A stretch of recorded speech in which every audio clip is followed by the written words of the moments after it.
तो देख लेते हैं बेटा। सबसे पहले अगर मैं आपसे कहूं, ये जो चैप्टर है प्रिंसिपल ऑफ इनहेरिटेंस, ये वो चैप्टर है जहां से अब क्वेश्चंस लगभग 6 से 7 तक आ रहे हैं। मतलब आप ये समझो कि रिसेंट ईयर में 5 से लेके 7, 6, 7 ऐसे क्वेश्चंस आ रहे हैं। अब इसमें भी ये चैप्टर के 2 हिस्से हैं। पहला वाला हिस्सा जो मेंडल का क्रॉस है, वहां से इतना ना पूछ के वो लिंकेज जैसा पार्ट हो गया, उसके अलावा डिसऑर्डर हो गया, है ना, डिसऑर्डर हो गया, ये वाला पार्ट बहुत ज्यादा पूछता है। तो आपने जो सेकंड हाफ है ना इस चैप्टर का, उस पर खास नजर रखनी है कि उस तरह के कलर ब्लाइंडनेस और ऐसी चीजों के वो क्वेश्चंस काफी ज्यादा पूछेगा। या जो वो वाला पार्ट है जो जीन इंटरेक्शन में मल्टीपल एलील, प्लियोट्रॉपी, इस तरह के पार्ट के ज्यादा क्वेश्चन आ रहे हैं। ठीक है, उसके बाद हम बात करते हैं molecular basis of inheritance. Molecular basis of inheritance से भी बेटा 5, 6, 7 तक क्वेश्चन आ रहे हैं और इजी क्वेश्चन आ रहे हैं, एनसीईआरटी से आ रहा है। और उसमें भी अगर आप देखोगे ह्यूमन जीनोम प्रोजेक्ट और डीएनए फिंगरप्रिंटिंग से लगभग एक क्वेश्चन के आसपास पूछ देता है वो। तो आपने पूरा फोकस रखना है। ये जो चैप्टर है बेटा मॉलिक्यूलर बेसिस ऑफ इनहेरिटेंस, इससे भी 5 से 6 क्वेश्चन, तो मैं ये मान के चलता हूं इन दोनों चैप्टर से 12 से 14 क्वेश्चन तक आ सकते हैं। क्लियर है।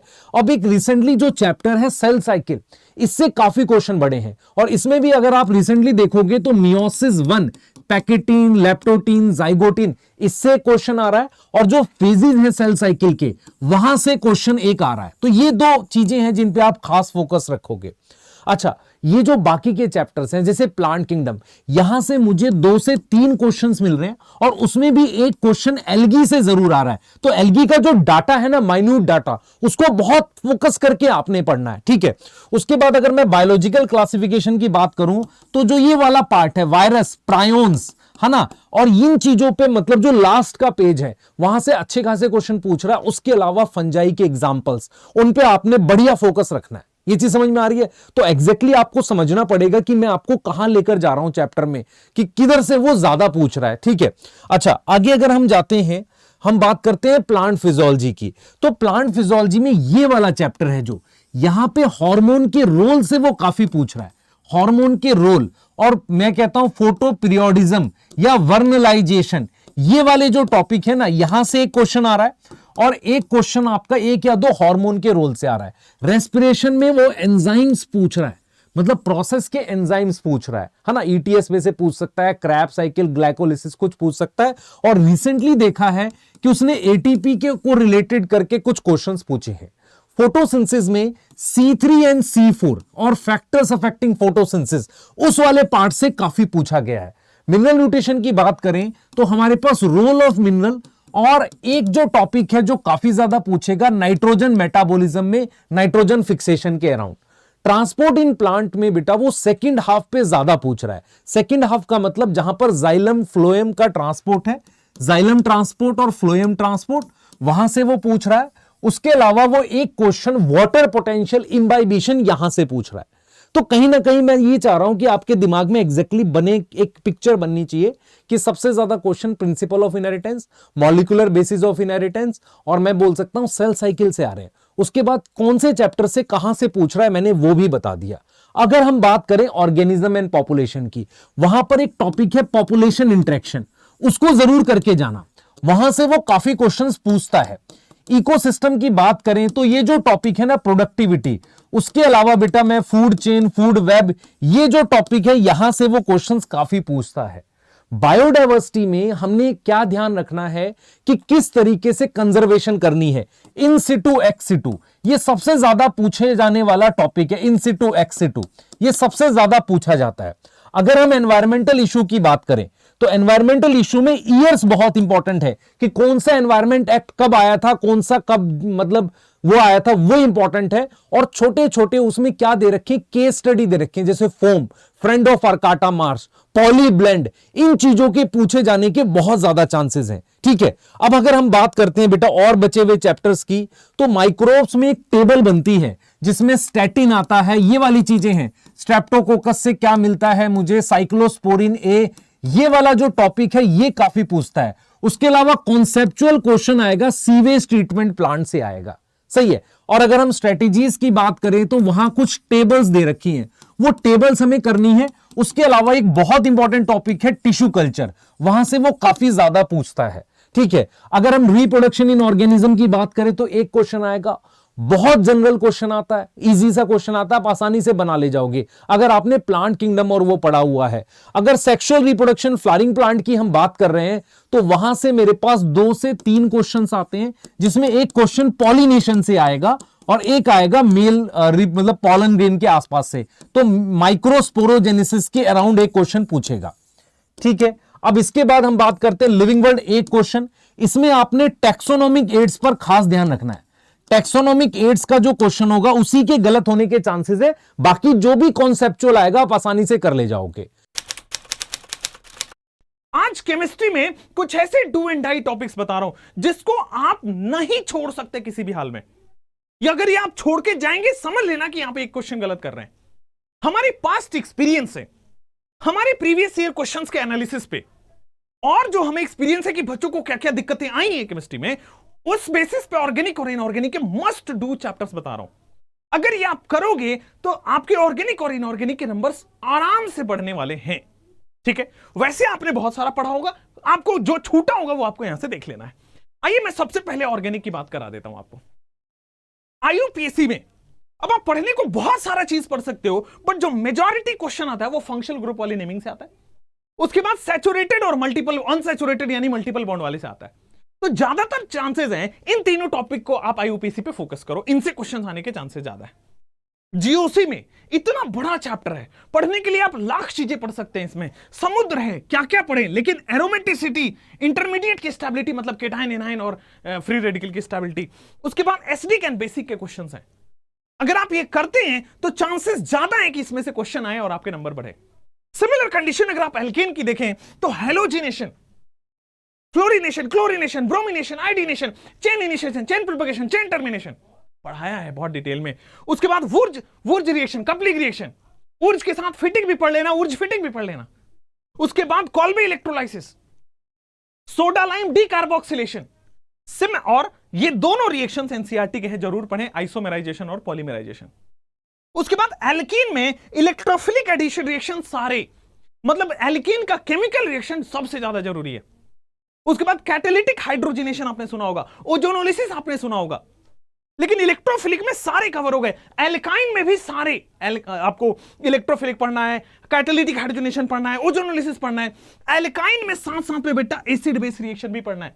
टर्मिनल एच है ना, सोडियम लिक्विड अमोनिया की प्रेजेंस में टर्मिनल एच हट जाता था, acid base reaction. Hello alkane hello Areen में SN1 SN2 E1 E2 questions जरूर करें बच्चे इस पे। उसके बाद कपलिंग रिएक्शन और हैलाइड एक्सचेंज रिएक्शन, ये बेहद इंपॉर्टेंट हो जाते हैं। हैलाइड एक्सचेंज में स्वार्ट्ज और फिंकलस्टीन आने के चांसेस बहुत ज्यादा रहते हैं। उसके बाद अल्कोहल फिनॉल ईथर में हाइड्रोपोरेशन ऑक्सीडेशन OMDM, ईथर का HI से रिएक्शन, हैलाइड एक्सचेंज रिएक्शन तो हो गया। नेम रिएक्शन जो इसमें होते हैं अल्कोहल फिनॉल ईथर के, वो भी इंपॉर्टेंट है।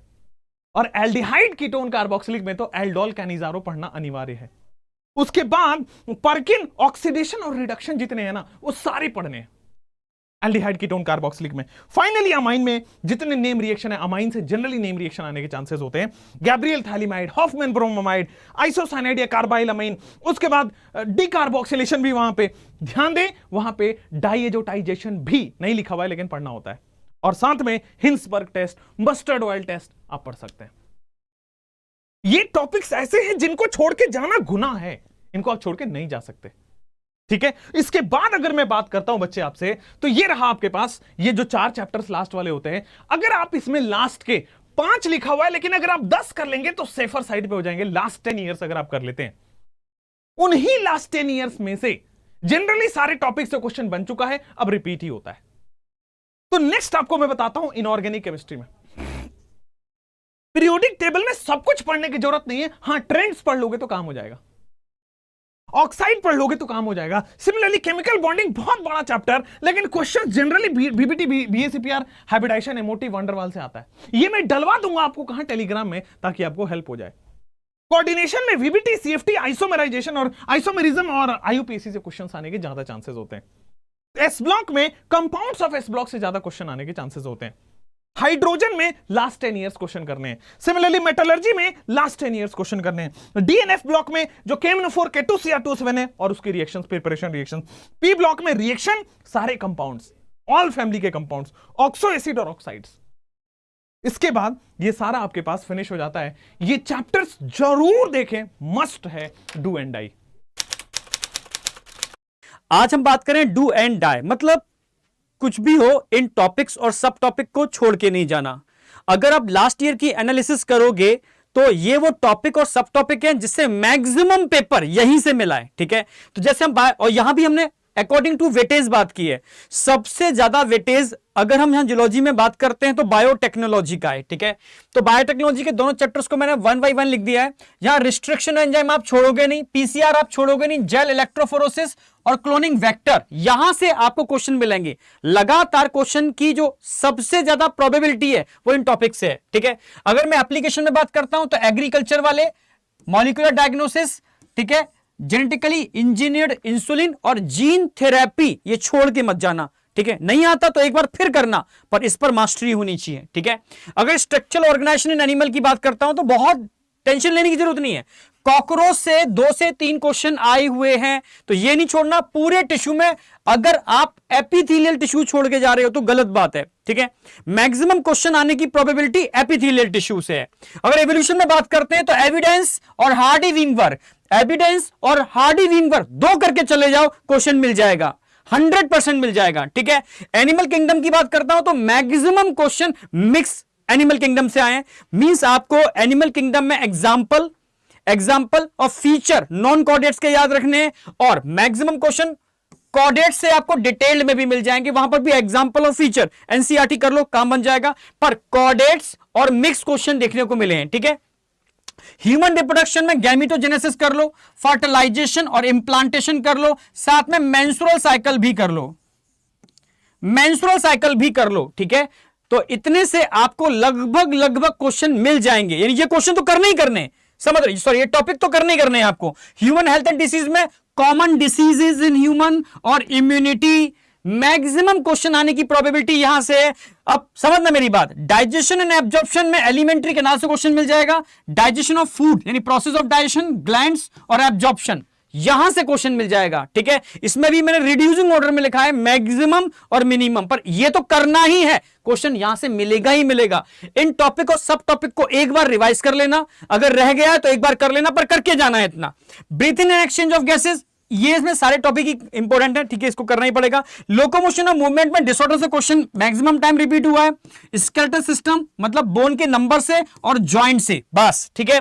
बॉडी फ्लूइड एंड सर्कुलेशन में ब्लड कर लेना, ईसीजी कर लेना और कार्डियक साइकिल कर लेना, इतना करना पड़ेगा, समझ रहे हो। ये छोड़ के नहीं जाना, चाहे कुछ भी हो, ये छोड़ के नहीं जाना है, ठीक है।